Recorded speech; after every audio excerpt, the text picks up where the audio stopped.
Chapter 91. Mother and Son. The Count of Monte Cristo bowed to the 5 young men with a melancholy and dignified smile, and got into his carriage with Maximilien and Emmanuel.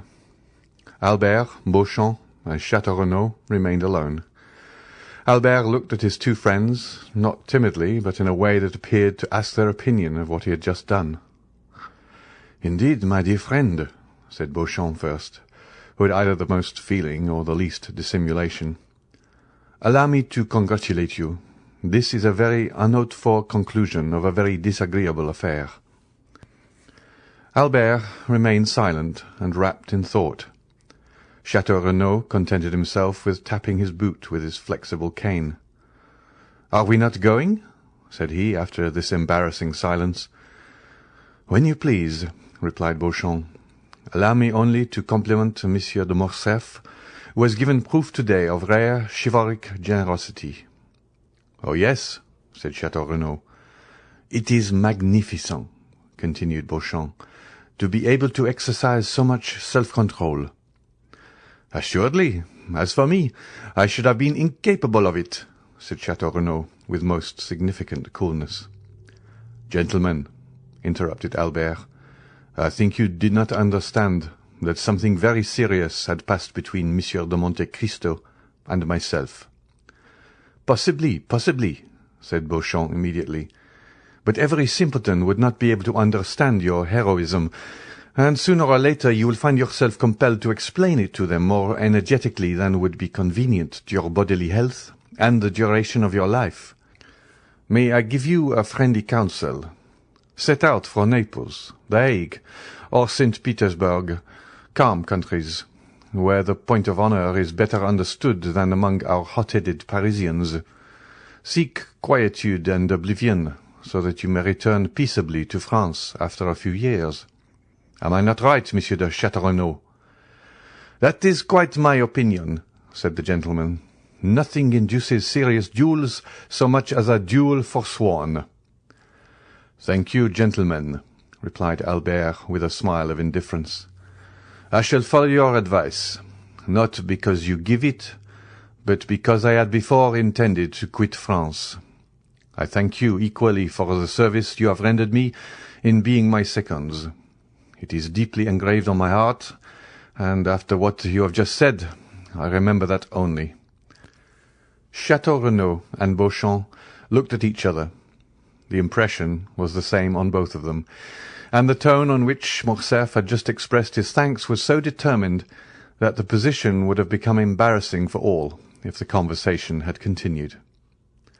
"Good-bye, Albert," said Beauchamp suddenly, carelessly extending his hand to the young man. The latter did not appear to arouse from his lethargy. In fact, he did not notice the offered hand. "Good-bye," said Château Renaud in his turn, keeping his little cane in his left hand and saluting with his right. Albert's lips scarcely whispered, "Good-bye." But his look was more explicit. It expressed a whole poem of restrained anger, proud disdain, and generous indignation. He preserved his melancholy and motionless position for some time after his 2 friends had regained their carriage. Then suddenly, unfastening his horse from the little tree to which his servant had tied it, he mounted and galloped off in the direction of Paris. In a quarter of an hour he was entering the house in the Rue du Helder. As he alighted, he thought he saw his father's pale face behind the curtain of the Count's bedroom. Albert turned away his head with a sigh, and went to his own apartments. He cast one lingering look on all the luxuries which had rendered life so easy and so happy since his infancy. He looked at the pictures, whose faces seemed to smile, and the landscapes, which appeared painted in brighter colours. Then he took away his mother's portrait, with its oaken frame, leaving the gilt frame from which he took it black and empty. Then he arranged all his beautiful Turkish arms, his fine English guns, his Japanese china, his cups mounted in silver, his artistic bronzes by Foucher and Barye, examined the cupboards, and placed the key in each, threw into a drawer of his secretary, which he left open, all the pocket-money he had about him, and with it the 1,000 fancy jewels from his vases and his jewel boxes. Then he made an exact inventory of everything, and placed it in the most conspicuous part of the table, after putting aside the books and papers which had collected there. At the beginning of this work, his servant, notwithstanding orders to the contrary, came to his room. "What do you want?" asked he with a more sorrowful than angry tone. "Pardon me, sir," replied the valet. "You had forbidden me to disturb you, but the Count of Morcerf has called me." "Well?" said Albert. "I did not like to go to him without first seeing you." "Why?" "Because the Count is doubtless aware that I accompanied you to the meeting this morning." "It is probable," said Albert. "And since he has sent for me, it is doubtless to question me on what happened there. What must I answer?" "The truth." "Then I shall say the duel did not take place?" "You will say I apologized to the Count of Monte Cristo. Go." The valet bowed and retired, and Albert returned to his inventory. As he was finishing this work, the sound of horses prancing in the yard and the wheels of a carriage shaking his window attracted his attention. He approached the window, and saw his father get into it and drive away. The door was scarcely closed when Albert bent his steps to his mother's room, and no one being there to announce him, he advanced to her bedchamber, and, distressed by what he saw and guessed, stopped for one moment at the door. As if the same idea had animated these two beings, Mercédès was doing the same in her apartments that he had just done in his. Everything was in order: laces, dresses, jewels, linen, money, all were arranged in the drawers, and the Countess was carefully collecting the keys. Albert saw all these preparations, and understood them, and exclaiming, "My mother!" he threw his arms around her neck. The artists who could have depicted the expression of these two countenances would certainly have made them a beautiful picture. All these proofs of an energetic resolution, which Albert did not fear on his own account, alarmed him for his mother. "What are you doing?" asked he. "What were you doing?" replied she. "Oh, my mother!" exclaimed Albert, so overcome he could scarcely speak. "It is not the same with you and me. You cannot have made the same resolution I have, for I have come to warn you that I bid adieu to your house and to you." "I also," replied Mercédès, "am going, and I acknowledge I had depended on your accompanying me, for I deceived myself." "Mother," said Albert with firmness, "I cannot make you share the fate I have planned for myself. I must live henceforth without rank and fortune, and to begin this hard apprenticeship, I must borrow from a friend the loaf I shall eat until I have earned one. So, my dear mother, I am going at once to ask France to lend me the small sum I shall require to supply my present wants." "You, my poor child, suffer poverty and hunger. Oh, do not say so. It will break my resolutions." "But not mine, mother," replied Albert. "I am young and strong. I believe I am courageous, and since yesterday I have learned the power of will. Alas, my dear mother, some have suffered so much and yet live, and have raised a new fortune on the ruin of all the promises of happiness which heaven had made them, on the fragments of all the hope which God had given them. I have seen that, mother. I know that from the gulf in which their enemies have plunged them, they have risen with so much vigour and glory that in their turn they have ruled their former conquerors and have punished them.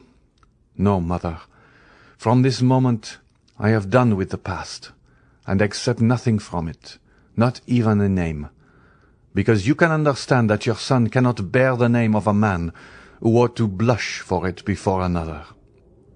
"Albert, my child," said Mercédès, "if I had a stronger heart, that is the counsel I would have given you. Your conscience has spoken when my voice became too weak. Listen to its dictates.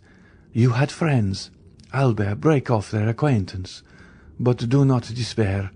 You have life before you, my dear Albert, for you are yet scarcely 22 years old, and as a pure heart like yours wants a spotless name, take my father's. It was Herrera. I am sure, my dear Albert, whatever may be your career, you will soon render that name illustrious. Then, my son, return to the world still more brilliant because of your former sorrows.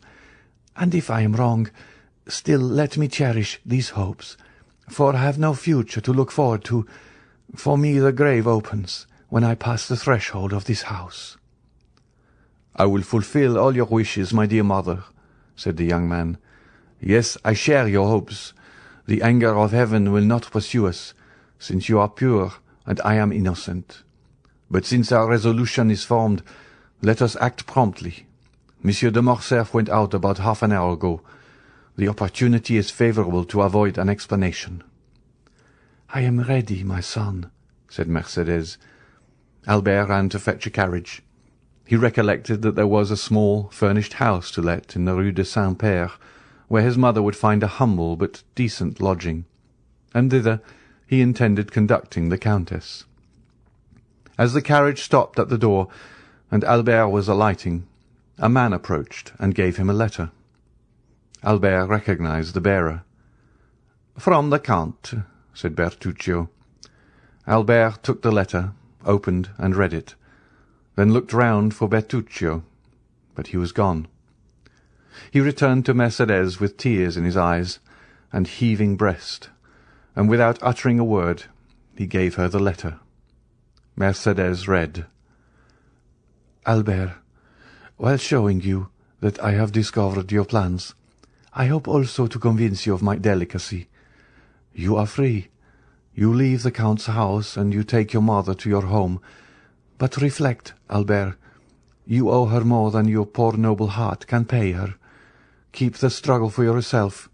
Bear all the suffering, but spare her the trial of poverty which must accompany your first efforts, for she deserves not even the shadow of the misfortune which has this day fallen on her, and Providence is not willing that the innocent should suffer for the guilty.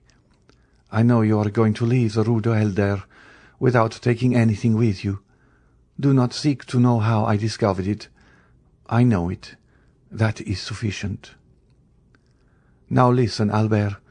24 years ago I returned proud and joyful to my country. I had a betrothed, Albert, a lovely girl whom I adored, and I was bringing to my betrothed 150 louis, painfully amassed by ceaseless toil. This money was for her. I destined it for her, and knowing the treachery of the sea, I buried our treasure in the little garden of the house my father lived in at Marseille, on the Allée de Meilhan. Your mother, Albert, knows that poor house well.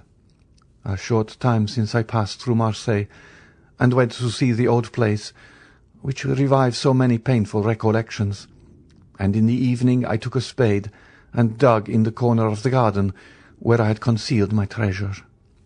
The iron box was there. No one had touched it, under a beautiful fig tree my father had planted the day I was born, which overshadowed the spot. Well, Albert, this money, which was formerly designed to promote the comfort and tranquillity of the woman I adored, may now, through strange and painful circumstances, be devoted to the same purpose. Oh, feel for me, who could offer millions to that poor woman, but who return her only the piece of black bread forgotten under my poor roof since the day I was torn from her I loved. You are a generous man, Albert, but perhaps you may be blinded by pride or resentment. If you refuse me, if you ask another for what I have a right to offer you, I will say it is ungenerous of you to refuse the life of your mother at the hands of a man whose father was allowed by your father to die in all the horrors of poverty and despair."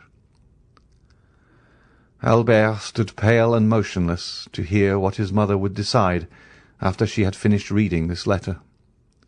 Mercédès turned her eyes with an ineffable look towards heaven. "I accept it," said she. "He has a right to pay the dowry, which I should take with me to some convent." Putting the letter in her bosom, she took her son's arm, and with a firmer step than she even herself expected, she went downstairs. End of chapter 91.